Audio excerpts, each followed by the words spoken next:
Awesome. All right, well, welcome everyone to our very first GrizzlyCorps info session of the year. Hello, Ryan, good to meet you, calling in from Irvine. Keshav from the Santa Cruz area. Michael calling in from SLO. Monica, San Jose. Jem, awesome, so good to see you all. Great. Yeah, and with that, to quickly do some introductions, I'm Michelle, and I'm the program coordinator for GrizzlyCorps. And what I do is mostly fellow support on the day-to-day, along with just supporting Eliza in everything GrizzlyCorps. So I'll go ahead and pass the mic off to Eliza. Hi, everyone. Thank you so much for being here. I'm Eliza. I'm our program manager for GrizzlyCorps. I really oversee all the different aspects of GrizzlyCorps, anything from general operations to finances, development of program materials, and I handle all the relationships with our host sites and partners.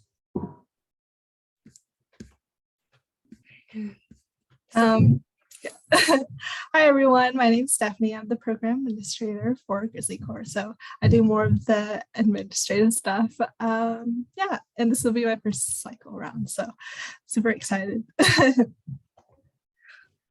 Awesome. Yeah, Nick and Nicole, if you want to give yourself a little hello. Hi, I'm Nick. I'm currently a fellow serving with Wild Farm Alliance in Watsonville, and I'm on a working farm right now, so sorry if you hear chainsaws and such. Hi everyone, I'm Nicole. I'm also a GrizzlyCorps fellow, and I'm working on watershed restoration up in Trinity County in far northern part of California. Awesome. Yeah. Thank you all for your introductions. Good to see everyone here. And before we get started, we're going to do a quick land acknowledgement. So the fellows of GrizzlyCorps live and work on the ancestral, contemporary, and unceded territory of Indigenous peoples across the state, encompassing what is now known as California.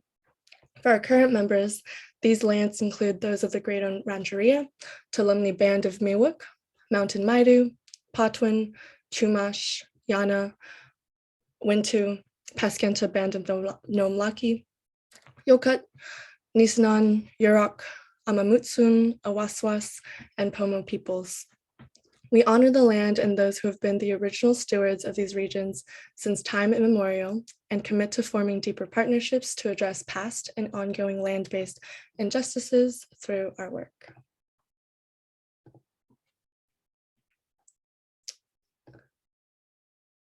So I'm just going to give a quick background as to who we are here at GrizzlyCorps, and then also run into a little bit of what AmeriCorps is. But just to start, GrizzlyCorps launched in 2020, so we're a relatively new AmeriCorps program. The current cohort of fellows are our second year, and this upcoming year will be our third year of GrizzlyCorps fellows. Our program has 35 full-time AmeriCorps members, which means that they are serving 1,700 hours from September all the way through the end of July of every year. Our program is based out of the Center for Law Energy at Berkeley Law, and we were built by Ken Alex, who is the Director of Project Climate. And essentially what our program was built to do is to send recent college graduates or those that are looking to transition their career into rural communities across California. And our projects involve promotion of regenerative agri-food systems, fire and forest resilience. But as you learn a little bit more about our program, you'll see that encompasses a lot of different pieces of climate action. And so if you look online to our programs and even hear from Nick and Nicole today, a lot of our work is encompassing climate action in rural California.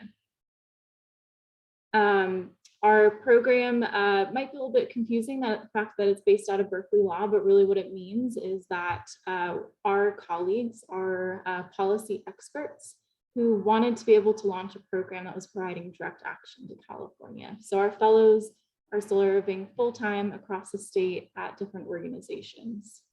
Primarily the organizations that we're serving are resource conservation districts, nonprofits, tribes, University of California Cooperative Extension, or research centers.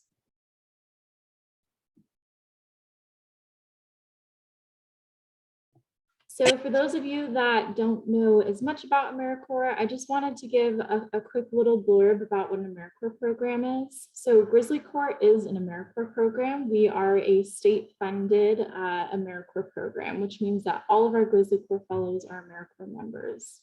And AmeriCorps is a federal program that's for adults of all ages. And essentially what AmeriCorps members do is they go out into their communities and they address critical needs. The critical need of our program that we have identified is climate action in California. Something to be aware of as an AmeriCorps member is, there are different restrictions and limitations of AmeriCorps members. Although our program is based out of Berkeley Law and a lot of our colleagues work in policy, there are restrictions about how much fellows can be engaged in regarding fundraising and policy activities. So we can always answer questions if you have about those.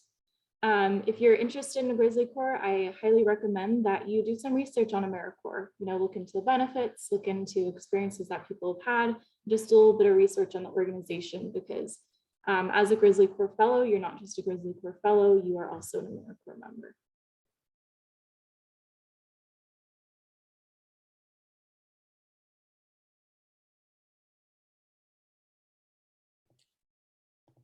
Yeah, and going into some of the tenets of what we do in GrizzlyCorps, our 4 main focus areas are in capacity building, community resilience, climate action, and professional development.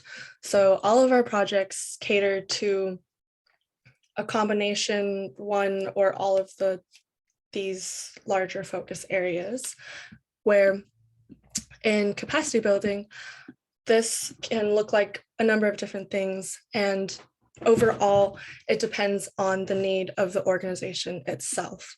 So our process is iterative, and we want organizations to be able to inform communities on what their need is. So this is how projects are designed, and primarily projects themselves are focused in implementation of specific projects that organizations are already doing, looking at different research opportunities within projects, and generally engaging communities through the work that existing environmental organizations that they are already doing.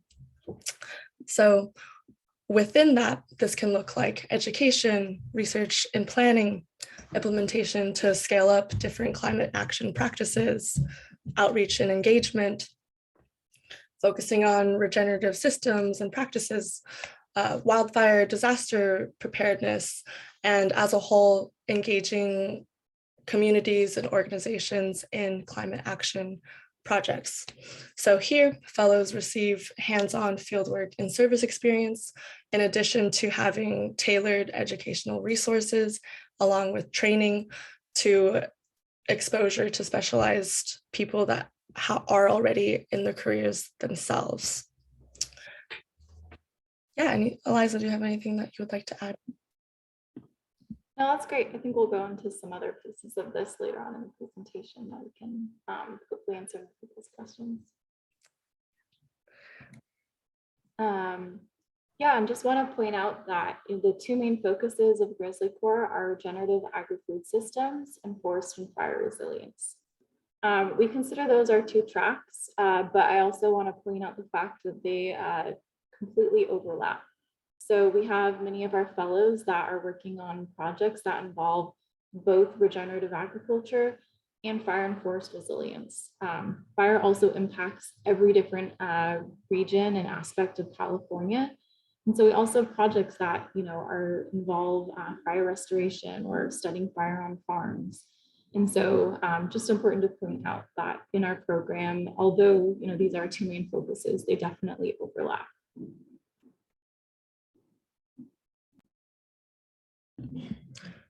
Right. And yeah, going into some benefits for our fellows. As a whole, there are an ongoing and growing community of support through different professional development opportunities that are offered through the program, whether this is through trainings that are offered internally, where we have monthly cohort trainings. We have a Slack channel. We encourage our fellows to pursue external trainings, either through their organizations or similar community organizations. Generally, we want the program to benefit the growth and the learning of what you're interested in, and yeah, make pointed efforts to return to that over the year.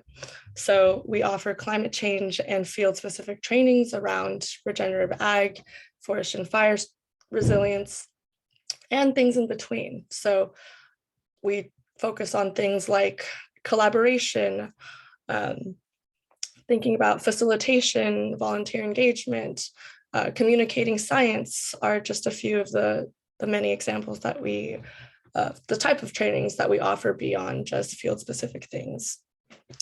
Fellows all mostly receive field experience with direct supervision, and we also encourage fellows who may not have field work as a large focus area of their project to pursue that in different areas if that's something that they would like to do. So we really try to work with individual fellows to try to fit their individual needs. Fellows receive hands-on community engagement and national service experience.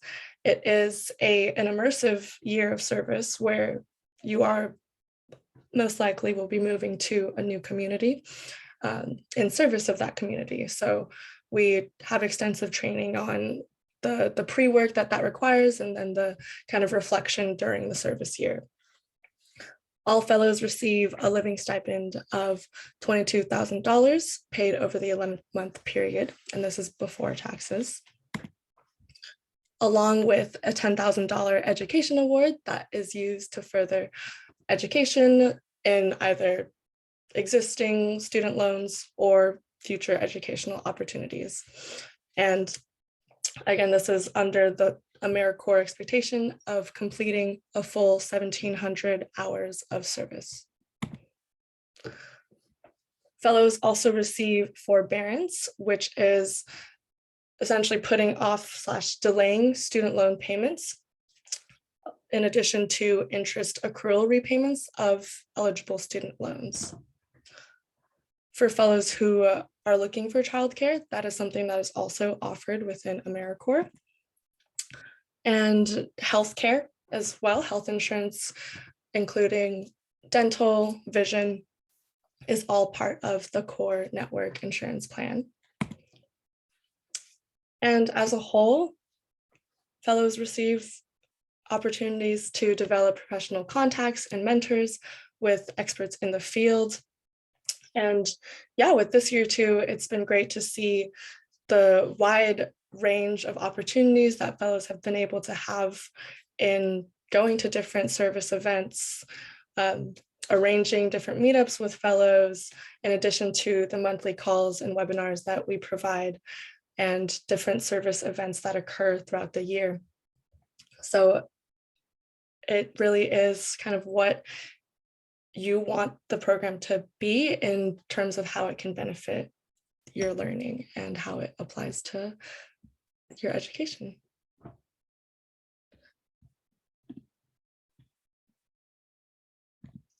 And yeah, going generally into eligibility, overall, the requirements are a 4-year degree from an accredited college or university.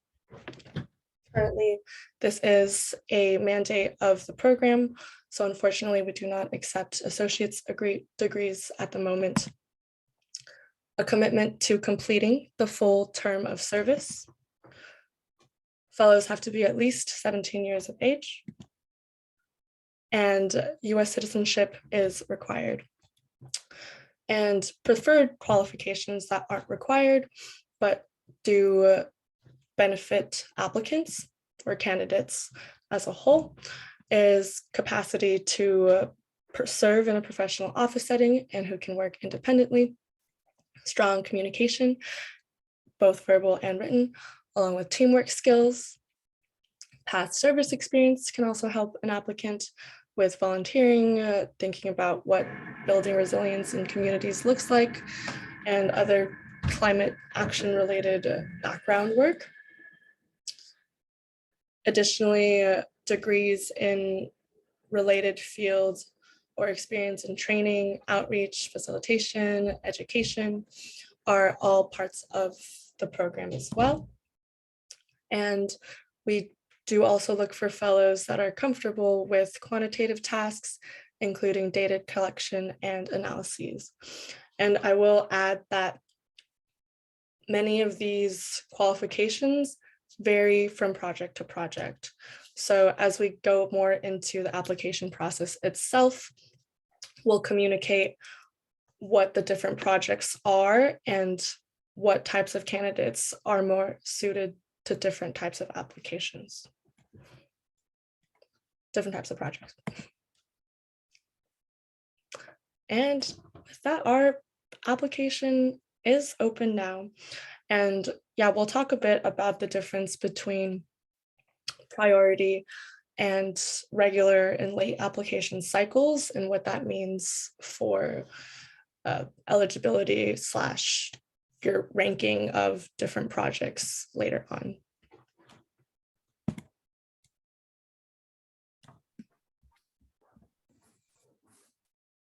So the application process is fairly simple. It's on our website, grizzlycorps.org/fellows. You'll fill out an Airtable form, and what will be included is we'll need a resume, and we'll also need 2 references, and we'll also kind of want to already get a sense of like what areas you would want to be placed in around California and what type of work you might want to do, what focus track is of interest, or if both are interesting to you. We'll also have 3 short essay questions just to get a better sense of kind of what your experience level is, as well as your interest in our program. And yeah. As for the interview process, so it's kind of a lengthy process, but what we'll start out with is just giving you a phone screen interview just to kind of get a sense of like your interest and to gauge and to also be able to answer some of your questions as well. We're looking for candidates who are qualified for capacity building work, dedicated to AmeriCorps ideals, and are willing to commit to this service term. After the phone screen, we'll start with a panel interview with members from our staff, and we'll just get a better sense of what areas you might want to work in, and also what host sites, as well as just generally get a better sense of you as well. After that, we'll move on to actually talking and having you interview with host sites. So from there, you're going to be starting to get placed at a host site. So during our panel interview, we'll already get a sense of what sites you will have ranked, but afterwards we'll send you off to interview with a few sites, and afterwards they'll like accept you, or and then that's how you'll get placed at a place. Yeah, I just want to note before the second interviews, we will have all of our projects for the 2022 through 2023 service year listed. So I know that was a couple of questions that were put by you all. So all of our projects will be listed at the beginning of April. And typically that's about the time that we start the first interview. So actually our candidates will send us a list of the projects that they're most interested before their first interview. So we can be sure to know what the best sites will be to send them by the time the second interviews start. Thanks, Eliza. So as for what the timeline looks like, so we already started our priority applications. They're out now, and I think a few people have already applied, but we'll be taking in applications for a while now. We'll end our priority applications at the end of March, and we'll start interviews, the phone screens and whatnot at the start of March. Afterwards, in April, we'll open the regular applications, and those will be going until May 15th. So we'll close regular applications in May 15th. During April, we'll also kind of move on to continuing to do interviews. The panel interviews might start as well. In May, we'll also go on to make the final interviews with folks, as well as to close off those applications. And in June, we'll offer some spots, hopefully, to some priority applicants, and we'll also continue to do interviews. By July, we should expect to have all offers out there and to have selected our next class of fellows. Yeah, and I know some of the submitted questions were about the difference between the priority application versus the regular application. What I like to say is our process is kind of a rolling application process with the dates assigned. So if you are really interested in GrizzlyCorps, I highly recommend that you submit for the priority application, because if you look at our timeline, we are starting to interview candidates and pass candidates onto the second round interviews around the time that some of the regular applicants will be applying. So essentially what GrizzlyCorps does is, once we've conducted a second round interview with someone, we put together a short portfolio, and once we have at least 3 to 5 portfolios that match with a particular host site, we'll send on those portfolios. So if you apply earlier, there's a likelihood that you might get interviewed by a host site. And once host sites make a decision of who they feel like a good candidate is, they report back to GrizzlyCorps, and we make a final decision. So sometimes we might have placed fellows with host sites or start making decisions by the time we might be interviewing some folks that apply for the regular cycle. So definitely recommend applying for the priority cycle. But if you apply during the regular cycle, it doesn't mean that you won't be chosen. It might mean that you might not get your first choice in position, or some of the positions might be filled at that time.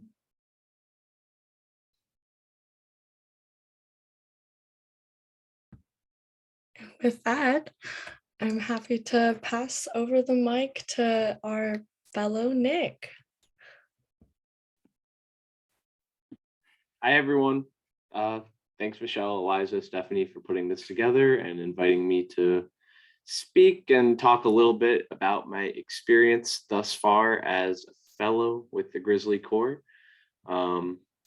Started serving. A little background on me: I went to St. Lawrence University in northern New York, and I'm from New York originally. So a bit of a change of pace moving to California, but I had been in the West for the last year, working in Las Vegas. In college, I specialized in plant sciences and birds, ornithology, and botany. And currently, I've landed in Watsonville in Santa Cruz County, working with Wild Farm Alliance, which is a nonprofit that works with farmers across the state, and actually, working on across the nation, but mostly across California, with integrating regenerative practices onto their farms, especially pertaining to, establishing native plant hedgerows and installing, avian pest control, such as barn owl boxes, bluebird boxes, and kestrel perches and boxes. So most of the work I've been doing, I can split up into a few different boxes. I've been doing a lot of different stuff. Helping farmers apply for the Healthy Soils program has been a big part of my fellowship so far. Healthy Soils program in California is a big program that provides funding for farmers so that they can implement conservation practices on their farms. So I've worked with well over 30, closer to 40 growers at this point, helping advise on conservation practices, helping connect them to specialists in particular practices, and helping them acquire the funding to do these practices through the state, which has been a really cool process. I've learned so much just about agriculture, about all these practices, and just day-to-day operations of agricultural of producers, just from having these conversations and working with them to do these things. Other things I've been working on are doing research to put together informational packets for farmers, giving them an idea of the benefits they would receive from integrating some native plant hedgerows onto their landscapes, or integrating birds onto their landscapes to help control pests, and just talking with farmers on, with all this stuff. And I've been able to design hedgerows and just get an acquaintance with California's native plants, which has been really awesome. And yeah, if there's anything I could say, my work has been very varied. I am part of a very small nonprofit, the Wild Farm Alliance. There's currently, including me, there's 3 of us full-time that work, and one is fully remote, and someone, my primary supervisor, is remote in, she's in the Twin Cities, and my secondary supervisor lives here in Watsonville. And it's just been real fast-paced, doing a bunch of different tasks, learning a whole lot, and it's been a blast. So I just word vomited everywhere, but I just had a lot to say, and yeah, it's been really fun. Thanks, Nick. And with that, Nicole will share a little bit about her year so far. Hey everyone, it's Nicole again. I'm placed in Trinity County, like I'd mentioned before. That's pretty far north in the state, close to Oregon even. It's a very beautiful area. I've had so much fun exploring outside of work, doing some backpacking trips, hiking. There's rivers to kayak. It's a pretty cool place to live. So I'm super grateful to have been placed here. But a little bit about me. I received a BS in conservation biology just last May from North Carolina State University. So I'm moving from the East like Nick, and I'm originally from Cleveland, Ohio. So I was pretty new to the West Coast as well. So this has been a really cool experience, opened up my eyes about the environmental concerns and issues out here. So it's been pretty cool. And prior to becoming a GrizzlyCorps fellow, most of my experience revolved around water quality monitoring, completing some forest assessments, and doing some policy research. And now with the Trinity County RCD, I'm placed as a watershed fellow. So I'm working on developing a watershed plan, which focuses on improving water storage and watershed resilience in the county, especially in this area where there's increased severity of drought and climate change effects. It's important to complete these assessments, and moving forward, it's hoping to identify potential future restoration actions. So when I first started with the RCD, they needed capacity building in the watershed department because they just received a grant to assess the northern part of the watershed. So that's when I stepped in pretty early on in the planning phase. So one of my main responsibilities so far has been to complete background research. So just looking into current and previous studies completed in the area, as well as studies focused on successful watershed restoration, so I kind of can have an idea of what we can implement moving forward. And also just looking into the environmental concerns of the area, such as the mitigation of high severity fires, managing forests to function as carbon sinks, improving habitat, and just a diverse range of topics that I've had the chance to look into. So that's been really cool too. And now I'm planning for the field season, which I'm really super excited about, to get outside and explore this beautiful area a little bit more, get into the streams a little bit more. So I'm identifying some field assessment strategies that we'll use in the spring. And so that's what the majority of my work will look like moving forward, beginning in March, being out in the field and looking at the streams and the riparian buffers and kind of creating an overall report of the area. And so additional support that we provide as GrizzlyCorps Fellows includes assisting with outreach and education as well. So in July, I'll be helping with a summer camp focused on river ecosystems in July. So that's just a whole nother kind of section of the field that I get to dive into, and I'm really excited about that. Also, like they have been mentioning, Michelle, Eliza, and Stephanie, the program provides so many super valuable opportunities in addition to just the professional work that you're getting.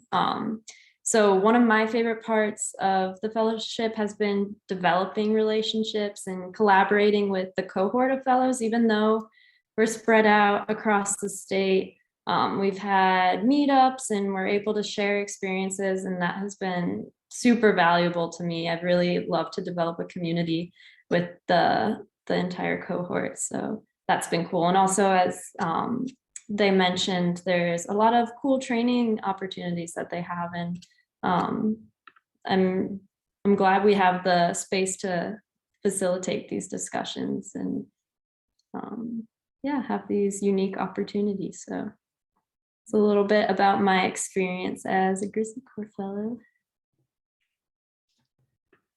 So thank you, Nicole, for sharing. Yeah, and if during the Q&A portion, people have questions that they would like to ask directly to fellows who are undergoing the service year, Nicole and Nick will also be here for that. Yeah, just some pictures. There's Nicole on the left, Nick on the right. Yeah, some of the different types of trainings and things that people have done.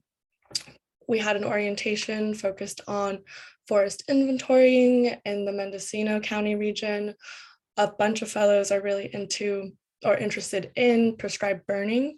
So that's an opportunity that a lot of folks have been able to find training for, in addition to field days dedicated to that. And that can also be in program, and folks can get training hours for that. That goes to the 1,700 hour goal. So those are just a few of the examples of what the work can look like. Generally, these are just some other projects. I'm not actually going to go too much into detail on these, since they are all available on our website with really detailed descriptions that everyone is welcome to read through and to learn about. And if you have specific questions about these projects, feel free to reach out directly.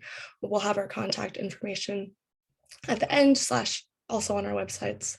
Yeah, just because I want to save some time for the questions. And just as a general overview of some statistics from this past year. So we had 20 fellows in the first cohort, and there were 18 host sites. Everyone stayed throughout the service year. And we had 40% of our fellows actually get hired directly to the host sites that they were working with, which is really cool. And 80% of all the cohort had a full-time position or acceptance to graduate school, or essentially kind of their next step post GrizzlyCorps through the program. And 89% of host sites reported that their organizational capacity was increased by fellows. 34,000 hours were served.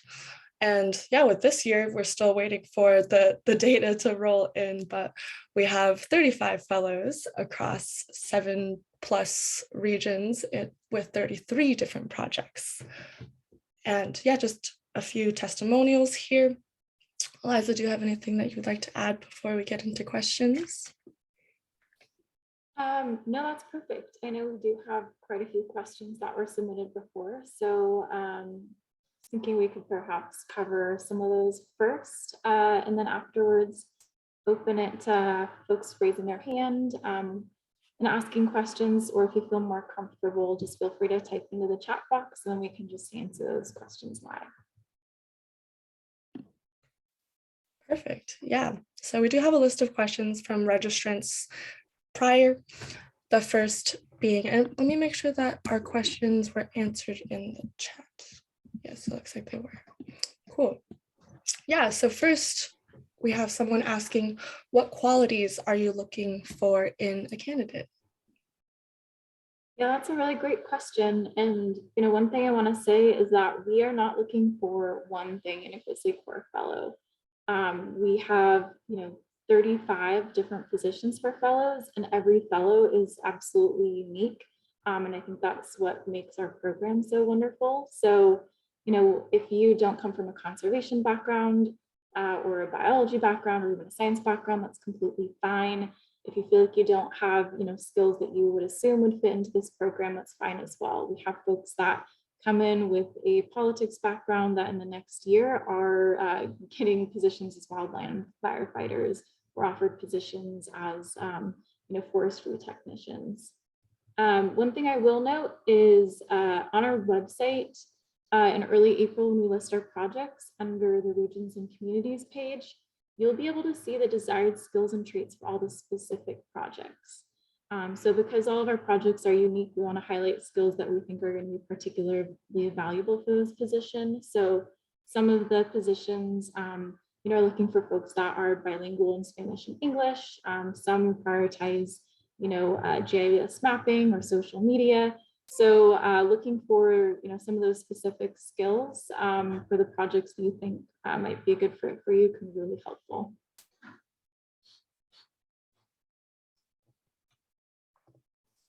Would having a graduate degree affect the eligibility to apply? No, so every year we do have folks that join our program with graduate degrees. We do accept folks that do come on with graduate degrees, typically right after graduate programs. We try to keep our program open to those that are not just recent college graduates, but those that are also looking to transition their career. So they're starting out a brand new career in this field, or those that are finishing their graduate degrees.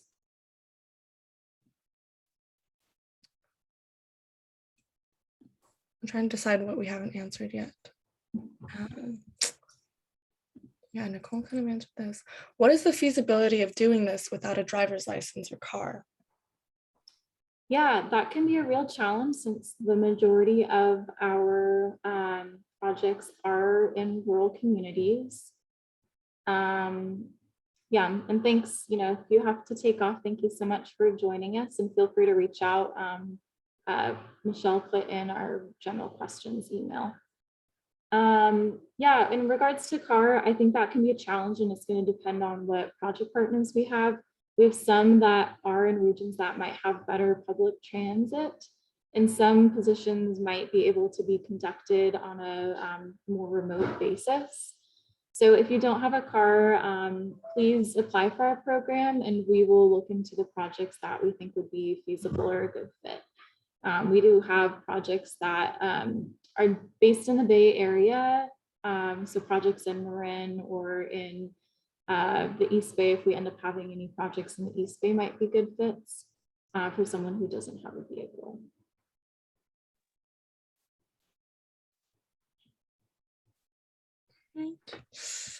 Answered this. Will members in the regenerative agri-food systems placement be doing any commercial work? So our fellows cannot support any for-profit organizations, and they can't do any fundraising for their organization, but we will most likely have a gleaning program. We join our team. That's Farm to Pantry, that's based in Sonoma. So there are some gleaning aspects to some of the projects in our program. We also do partner with some nonprofits that support farmers that participate in farmers markets. So while the fellow likely won't be, participating in retail of food, they might be supporting farmers that do so. And what is the likelihood of a fellow serving in both regenerative ag and forest and fire resilience in a year? Yeah, so that is absolutely true. Particularly at our resource conservation districts, a lot of our fellows will sometimes do both projects. So supporting both regenerative agriculture projects and fire resilience projects. So there's, depending on what the organization is that you look to be a fellow with, there's for sure the opportunity to do both. And we have a few questions in the chat. Firstly, so are folks guaranteed a place in the program if they make it past the first round of interviews? Or is it dependent if the project partner wants us in the second interview? Yeah, that's a great question. So we really try to, ensure the folks that go through our second interview get placement in our program, but unfortunately, we just can't guarantee it.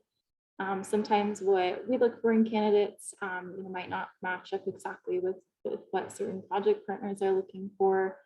And sometimes we have fellows that are only interested in a certain amount of project partners. And so there's some project partners that are essentially more popular than others for the candidates. So we cannot guarantee it, but we do keep very clear communication with our candidates. And so we try to ensure that all of our candidates at least get an interview with project partners. And James asks, I remember checking the website and didn't see many sites in the Southern California area. Will there be more sites added in the LA/OC area this year? Yeah, so it's something that we're working on, and we actually currently are recruiting for project partners and are accepting applicants for project partners for the next month. We may add a couple to Southern California, but currently we are still, adding, looking to expand further in that region. So I can't say now exactly how many states we're going to add to that area. But at most, it probably wouldn't be more than a couple, I would say. In future years, we do hope to continue our expansion in Southern California. And is there a benefit to including our specific interests in an application, or would it be easier to just wait until the project list comes out? Yeah, I mean, I'd say there's no downside to including your specific interest in the application. And if anything, listing your specific interests lets us know that, you definitely are interested in the types of projects that we're going to have. But you can just wait till the project list comes out as well. I'd say either works for the program. We don't wait. Yeah, we wait until you list the projects until we truly decide, what organizations we think would be here.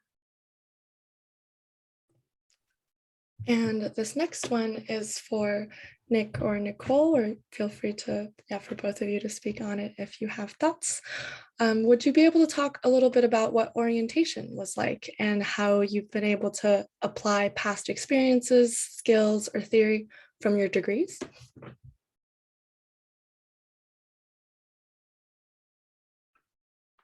I can go first.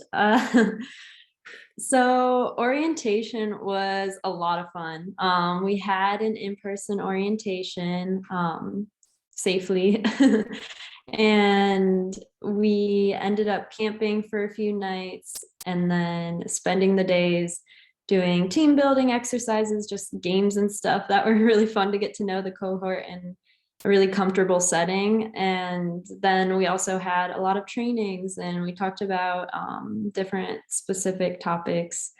We talked about watershed a bit. We went outside and looked at oaks and tried to identify the different species. So it was a really cool, valuable experience, lasted a few days, and it was pretty memorable, and it really set the stage for, I think, the rest of the year so far, because meeting all of the fellows in person encouraged us to keep that relationship going and reach out to each other.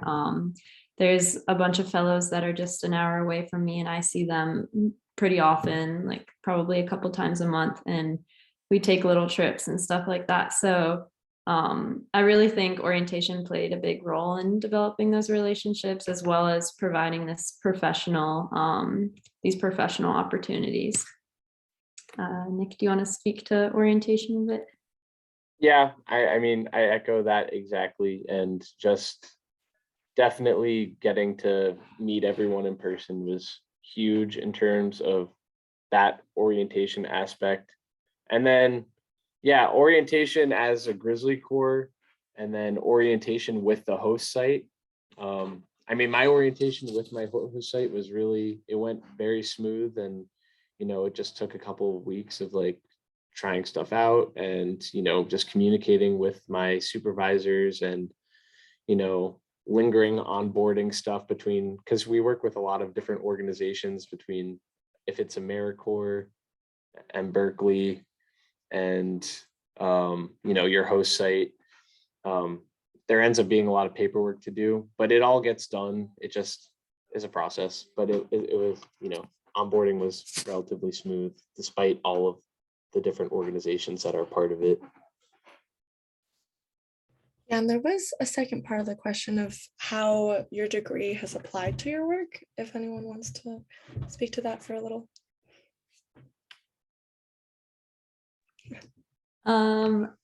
Yeah, I can speak to that question. So I feel like my experience in the field, I had a lot of different summer internships that required water quality testing and forest health assessments. I think that prepared me to work in the field, but it was also on the East Coast. So transferring to the West Coast was really cool. A lot of the techniques still apply, but a lot of the times you're looking at different things. Like we might be prioritizing fuel reduction out in the West, whereas in the East, we might be looking more into carbon sinks or looking at the diversity. All of these factors really play into forest across the world. You want a healthy forest, but there's also different objectives based on the region you're in, and even across the state. So learning field techniques was really useful prior to coming into this position. But I guess this experience, I learned a bunch of different field techniques that I haven't had experience with. So that's been cool. And specific to my degree, I guess, learning about, I took like vertebrate natural history and different wildlife management classes. But once again, some of these strategies and techniques to preserve habitat or preserve different populations transfer somewhat, but the species are totally different. So I was kind of starting over and learning about this region, learning about the different ecology and the species that inhabit the region. So yeah, I guess in fewer words, some of the techniques are transferable, definitely, but the local knowledge that you'll obtain throughout the year is great. Yeah. Yep. Same. That makes it was the same with me. Just like coming from the East, I just I did birds and plants in the East, and then I came out here and I was asked to do birds and plants in California, and I got the support from GrizzlyCorps and my host site to learn quickly. And yeah, I've developed a whole nother skill set, but it's all transferable. Awesome. And Jem asks, how many applicants do you usually have? Yeah, so this is varied year by year, but we've consistently have had over 100 applicants for our fellowship position. We do have quite a few applicants that come in, but please don't make that hold you back from reaching out to us to ask questions, or if you feel like a response has been delayed or timeline's a little bit delayed, just because what you see here is the GrizzlyCorps team. But that doesn't mean any candidate is less important. So we, just because we do have quite a few applicants, please don't make that feel like you as an applicant are not important to us. Echoing that. And Dominic asks, do you have any advice for ranking the programs on interest? What kind of qualities should we look for in a first choice program? Location, organization, etc. Yeah, I think a lot of that depends on each individual. I do think location and region is very important if you already live in California. If you don't live in California, then doing research on the regions and which ones you feel like would be a good fit for you. If you're looking for something that's a little bit more urban, if you want to be in a certain, if you can't handle snow, some of the regions might not be good, or if you can't handle heat, so thinking about that. And then also thinking about professional development wise, where do you feel like you're going to grow? What organizations do you feel like you're going to be able to walk away from the year and really take away what you want to do in your career? And then I'd say after that, then look for, what does it feel like the day-to-day is a fit? Some of our projects, our fellows' whole role is to create a white paper. So they're doing research their entire service year, and they're doing writing. Other of our programs are very much so in the field. Some of them are very, either doing gleaning or education and outreach, or, they're similar positions to Nicole's, where, using all these different types of field techniques. So I'd say just think about all those different factors when you're ranking programs. And if you can't decide, that's totally fine. You can tell us, I'm okay with doing any of the projects, or I am okay doing any of the projects in a particular region. Thank you. And Alicia asks if the education award can be applied to graduate schools at a future date after the completion of the fellowship.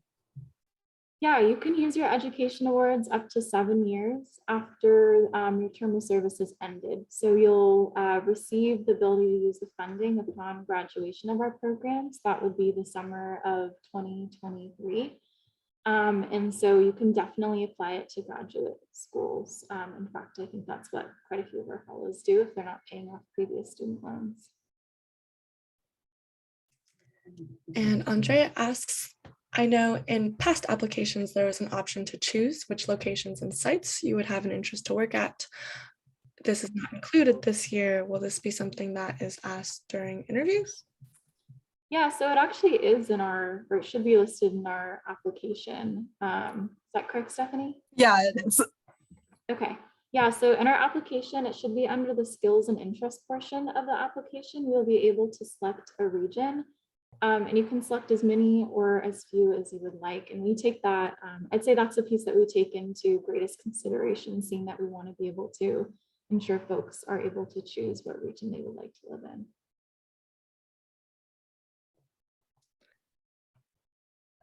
Great. And yeah, Sarah asks if they would be a better match versus SoCal or NorCal based off of the fact that they live in the Central Valley.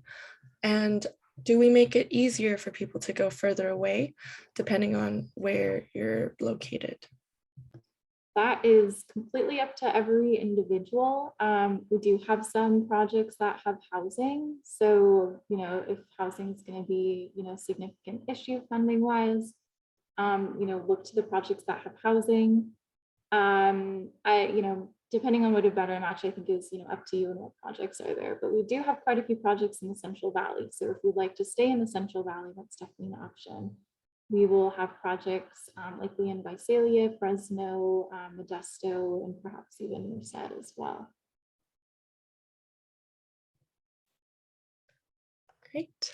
And James asks for clarification, is the education award received after completing the required amount of hours? Do we have to apply for it manually or is it automatic? Great question, James. Yeah, upon completion of the full term of service, so fellows have to complete their 1,700 hours and serve until July 2023. they will receive the full education award automatically. So we actually, towards the end of the year, actually go through trainings on the process of receiving the education award and then how to use it.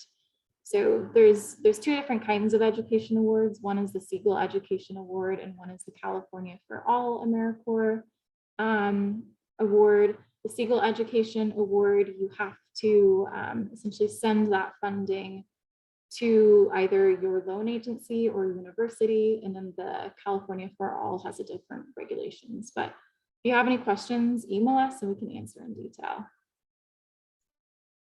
And I know we're at time, so if we have to pop off, thank you so much for joining us, but we will keep answering questions as you have them.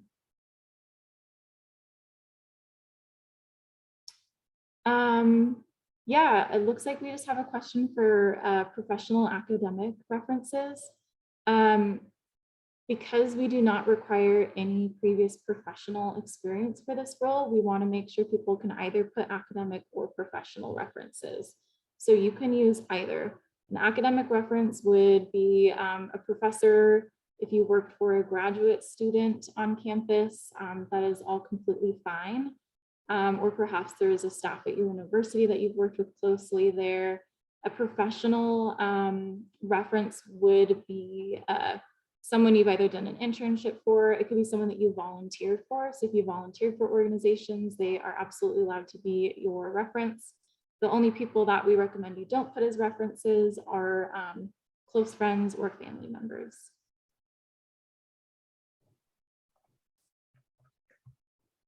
Awesome. Any last questions for either the panel or fellows?